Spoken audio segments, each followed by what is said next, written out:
Greetings! In today's little news video, we'll be taking a look at the brand new colors from Roman Szmal. I've been waiting for this release for a while, so I'm very excited to check all the colors. We are getting 20 new colors, with 16 of them being single pigment paints. Here's the lineup. Nickel Tungsten Yellow, made from PY 189. As far as I can tell, there are no other commercial watercolor using this pigment. It's a nickel titanate pigment, so I'd expect a light, slightly dull yellow color, and also somewhat opaque. Azo Yellow PY 128. This pigment is also named Azo Condensation Yellow. It's reported as being a bright, transparent color that can be found in reddish and greenish variants. Anthraquinone Yellow PY 147. Another bright, transparent yellow. This one would also be the only commercial watercolor paint using this pigment that I could find.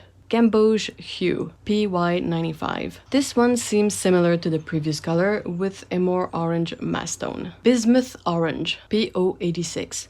Also named Bismuth Vanadate Orange. Apparently, this one is a relatively new pigment, and this would be its first appearance in commercial watercolor paints. Raspberry Red PR 272. This one is a nice bright red, which seems to lean a tiny bit cool. I'd have to swatch the real thing to be able to really tell though. Also a unique color. Quinacridone Warm Scarlet PR 207. The swatch for this one looks like a warm version of the previous color. Perylene Vermilion PR 123. This one looks quite deep, with a rich red mass tone and a really nice gradient when diluted. Yet again, a color that I could find in no other watercolor range. Perylene Scarlet PR 149. I'm excited for this one. I really love this color, but I've never seen it with this pigment before. Another nice deep red with a slightly dull leaning. Perylene Red Deep PR 179. Another color that I really love in general, so I'm excited to compare this one to other swatches that I have. It's a really nice muted red. Strontium Violet PV 62. This one is a gorgeous granulating violet, similar to some hues of ultramarine violet. It was only available from Schminke until now. Aquarius Violet PB 29, PV 19, and PR 255. With this release, we're finally getting this iconic color. Its initial working name was Plum. It's a mix of three pigments that separate into blue and reddish brown areas with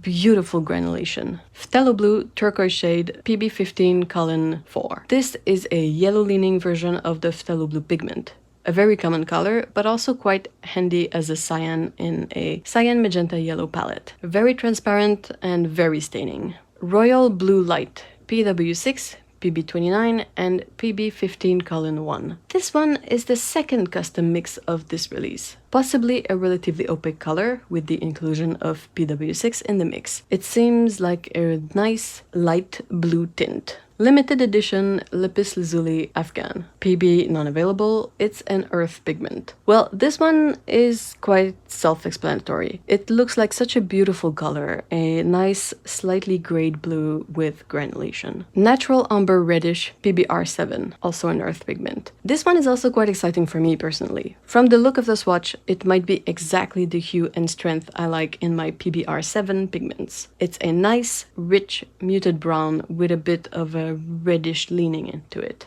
Benzimidazole Brown PBR 25. I'm very happy to see this pigment join the Roman Szmal range. It's a very transparent, deep brownish red and a very versatile color. Urban Gray PW6 colon 1, PBR 29, PB 29, and PY 150. The third custom mix of this release. It looks like a very stormy color with separation of a blue and a warm gray. A moody color that I can't wait to try out, to be honest. Graphite PBK 10. A color very much like the one we get from using a graphite pencil. This color is usually somewhat opaque and can have a bit of a shimmer to it, so I really wonder how this version compares to those expectations. And finally, Velvet Black PR 264 and PG7. This one is a really nice black obtained from mixing a red and a green pigment. It does feel quite velvety. There's not much more I can come up with regarding these paints, not before giving them a try. I think they all look amazing and I'm excited about all of them. My friend Lee will be swatching these this Friday in a live stream, and I'll have a link to it in the description below. Let me know which of these is or are the ones you're the most excited about in the comments below. I'll be sure to make another little video when these become available at Jackson's. In the meantime, thank you you for watching and see you in the next one. Bye bye.